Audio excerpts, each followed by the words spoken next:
caractéristiques-là. Nous allons commencer par celui qui a délaissé une prière d'une manière involontaire. Il a oublié cette prière-là. Il a été rapporté par l'imam Bukhari et l'imam Muslim que celui qui oublie une prière ou qui dort avant l'accomplissement de cette prière, sa seule expiation est de l'accomplir quand il s'en souvient. D'accord? Par exemple, admettons vous revenez d'un voyage, vous avez prié Salat al-Subh et vous êtes réveillé qu'après Salat al-Maghrib. Donc, vous n'avez pas prié al-Dhuhr ou al-Asr. Qu'est-ce qu'il va falloir faire maintenant?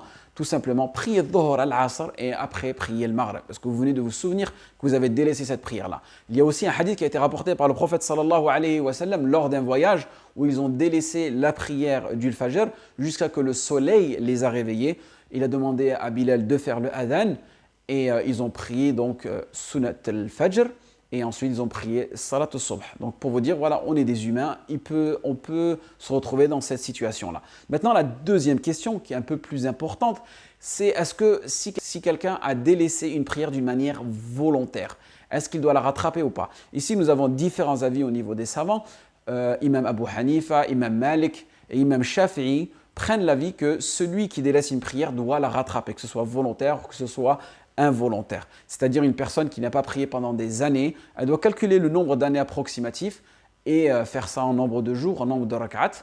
Cet avis-là, il n'est pas évident, surtout de nos jours. Une personne qui n'a pas prié depuis 20, 30, 40 ans, elle va se retrouver à rattraper des milliers et même des dizaines de milliers de rak'at. Nous avons aussi un deuxième avis, celui de Imam Ahmed al-Hanbali.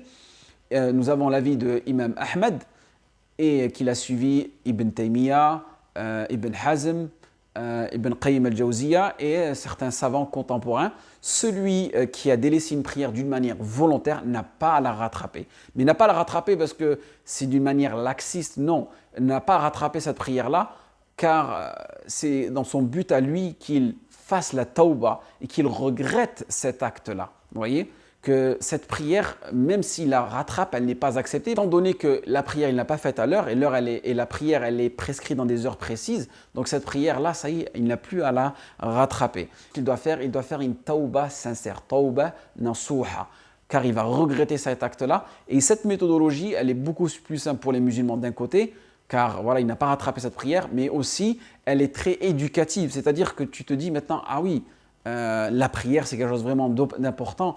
C'est voilà, si je la rate, je ne peux pas la rattraper. Donc ça va, on va dire, turabbi nafsak, ça va éduquer ton nafs à bien respecter les horaires et à bien respecter la prière. Et à cela s'ajoutent beaucoup de hadiths, beaucoup de ayats. Le prophète sallallahu alayhi wa sallam nous a dit, le pacte qui existe entre nous et eux, c'est la prière. Celui qui l'a délaissé, il a mécru. Nous avons aussi une ayat, vous connaissez tous, waylul lil musallin alladhina hum an salatihim sahun. Malheur à ceux qui, en faisant la prière, l'exécutent sans conviction et s'en laissent distraire. Et ici, s'en laisse distraire, sahoun. L'explication de cette ayah, ce n'est pas vous ou moi qui allez faire l'explication.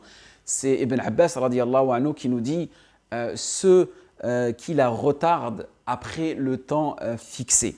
Et aussi, il a été rapporté par différents sahaba que le plus grand des péchés après la mécréance et l'associalisme, c'est le fait de retarder une prière prescrite. Ma ghadiba Rasulullah sallallahu alayhi wa sallam ghadaban ala ahadin hinama yukhalifu at-tawhid wa yutraku as-salah. C'est-à-dire le prophète sallallahu alayhi wa sallam ne s'est jamais mis fortement en colère envers une personne seulement dans deux cas, lorsqu'elle délaisse le tawhid ou est-ce qu'elle délaisse la prière. La prière, elle est obligatoire pour tout musulman. Et ces trois conditions sont ce qu'on appelle l'islam, d'accord, la raison et le discernement. Donc si tu es un musulman, la prière elle est obligatoire pour toi. Si tu as la raison, tu es conscient, en état de conscience, la prière elle est obligatoire pour toi. Et si tu as le discernement, c'est-à-dire que là tu peux faire partie des gens de la prière. C'est à partir de 6, 7, 8 ans, d'accord. Et elle devient obligatoire à la puberté, d'accord. Donc, il faut une petite distinction entre puberté et discernement. Et là, on voit que malheureusement, il y a des personnes qui la délaissent encore peut-être c'est une mauvaise compréhension de la religion, ou peut-être pour toute autre raison. Et c'est pour ça le but de cette vidéo, c'est vraiment d'essayer de revenir vers Allah subhanahu wa ta'ala et essayer de comprendre les conditions, les obligations de cette prière et aussi toutes les vertus qu'il peut avoir dans la salat. Car voilà, on a tous un foyer spirituel en nous et ce foyer spirituel, il ne faut pas le démolir. Et l'une des manières de démolir ce foyer spirituel, c'est d'abandonner la salat. Parce que la salat est un pilier. En espérant que cette vidéo a été bénéfique pour vous et moi, n'hésitez pas à la partager.